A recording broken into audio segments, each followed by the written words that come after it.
Welcome to Entertainment Weekly's Comic-Con studio. I'm Sam Highfill, and I'm joined now by the cast, the executive producers of the Winchesters. Did you like that? I made it a little fun. I made it a little jazzy. Nice. Okay, well, we'll start at the origin of this, which I know takes me to Jensen and Danielle. It's 2020. You're sitting at home. But my question is, you just spent 15 years doing a thing, right? Many a person in this industry would be like, what is the furthest from that thing from that I could do, right? What made you want to delve back into this world? You go with what you know, Sam. You just, you go with what you know. And we knew this. Yeah. Yeah, I mean, we were still in, I was still in we hadn't finished the show because of the pandemic. We pressed pause with 2 episodes left to go in the series. And so still very much in that mindset. And it just it kick-started this conversation of, why hasn't it been expanded? What would that look like? We know there's been a few attempts in the past, but for whatever reasons that didn't happen. And so we just started kind of spitballing and workshopping things. And it wasn't just that. We were talking about a multitude of things, but this one kind of landed. And we started, was like, oh, wait a second. I don't know who said it. You said, what would I want to watch? Personally, what would you want to watch personally? And you said, well, I feel like it has to have a Winchester. It has to have a Winchester. And so getting to unpack the story of where this character that I've played for 15 years came from and got his DNA from. Like, what does that look like? And then it looks like that. And it looks like this. Yeah. It looks like this. And super attractive DNA. Yeah. White hot DNA. Winner. And that's kind of what got the ball rolling on this. Yeah. Yeah. Well, Robbie, I'll throw to you because obviously you were part of this world. Then you exited the world. What made you want to come back for this? I just really wanted to come back to New York Comic Con, and I felt like this was the path of least resistance. And I mean, honestly, I crushed it. So after this, you're done. You should let them know you're leaving. I mean, the scripts are done, so it was really nice meeting you guys. Mic drop. Especially Jensen. When Dean Winchester and Sister Joe drive up and say, get in, loser, we're going shopping. You get in. I was really, excited about.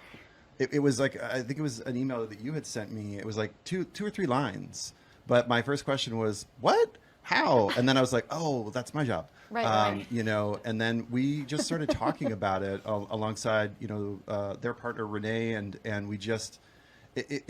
It was very quickly apparent that my fears about it, all of our fears about it, there was about 10 or 15 different ways that we could approach this without undoing anything from Supernatural. And then, again, that was the sort of sweet spot for me creatively on Supernatural, was when was it scary? When was it exciting? And this was both scary and exciting. And it got me back to New York Comic Con. So.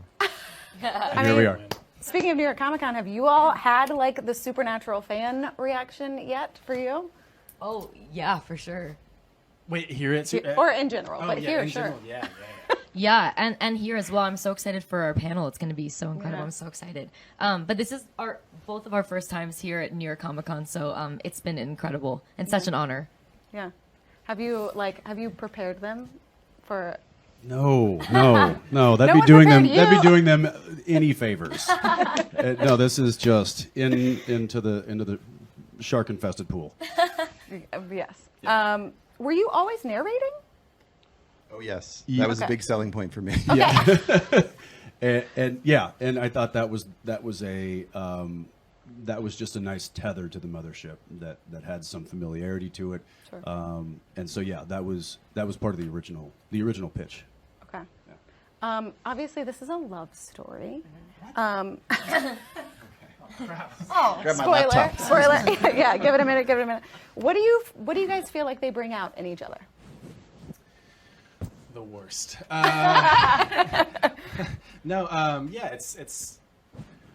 It's tough working with Meg. Trying to find the chemistry has been really difficult to build. But no, I think John brings out a childlike energy out of Mary that I don't think you'd otherwise see. And then I think Mary brings out this fantasy that John gets to live of being like a cool John Wayne, like badass, get to run around, chop heads off of monsters. Sure. Yeah, it's really cool. I think they're very different people, but they have very similar upbringings in like how they were raised.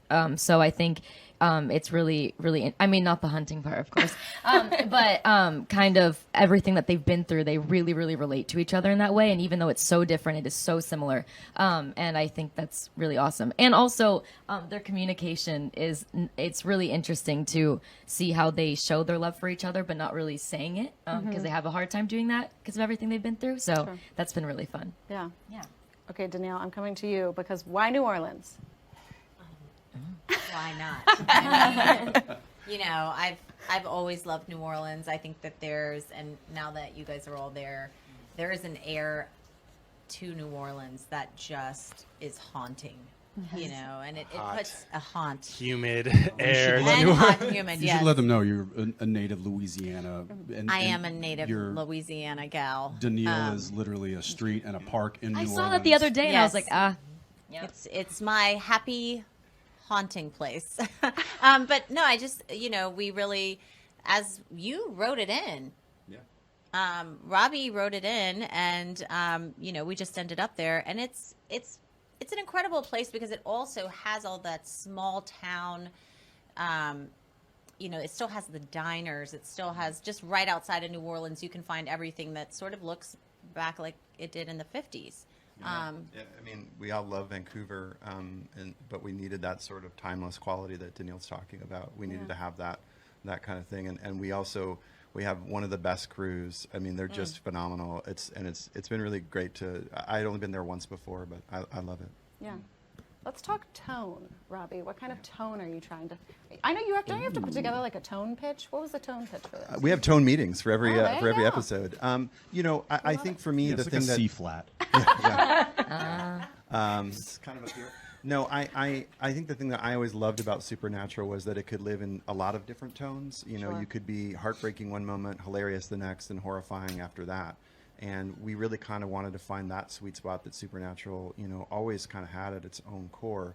At the same time, Supernatural was a two-hander for a long time, and eventually there was this, cast of characters. But we're starting from quite a few different, with quite a few different voices, and that lent itself to some other different types of tones that we kind of got to eventually. But we're starting from there, and we're really, really fortunate to have just a fantastic, lights out, amazing cast, and not just these two amazing humans, but Jojo and Nida and Demetria and Bianca. They've all just brought everything that I always loved about Supernatural to life from the pilot on. Yeah. Okay, well, Jensen, we know you're in the first episode. Which? That's not me. I'm sure you see those cardboard cutouts of me. That's what that I see is. them I have one in my office. everywhere. Yeah, I've got quite a few in my house. No. I feel like, correct me if I'm wrong, but between like the COVID shutdown and then going back to filming Supernatural was like the longest break you'd have like from playing Dean Winchester ever? Yes. So was this a longer break, like from that to Winter? Like what was it like to put on his boots again? Yeah, this would have been a longer break. It was there were a few things from the wardrobe department when episode 20 of season 15 came to an end that went missing.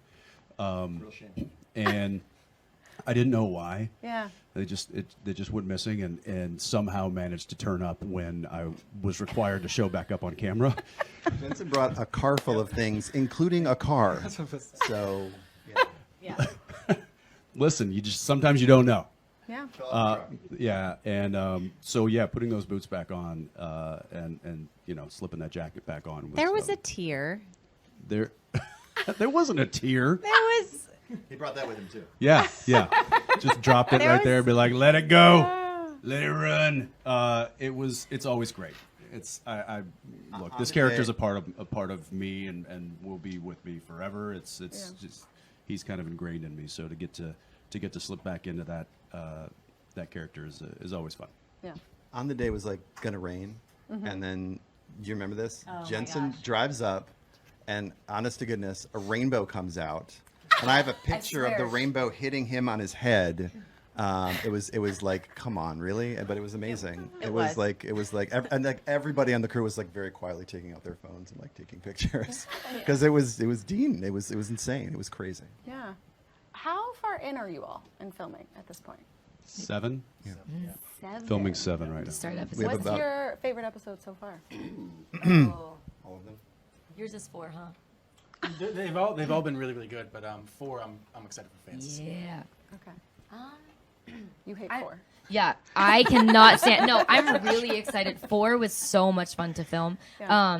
I'm really excited for people. I mean, in episode 2, just to tease the second episode, we go undercover. But like in the 70s, it's so much fun. So I'm really excited for people to see that episode 2. Yeah. Yeah. Do you all at this point feel like you have like a solid grip on these characters, who they are? I think so. Do you? Yeah. I I mean, think so. yeah, it is. It's a lot of fun, and I think we're starting to find our groove and our flow and how we go about it. But then, yeah, every episode provides new challenges, though. I think that's what's really fun about shows like this.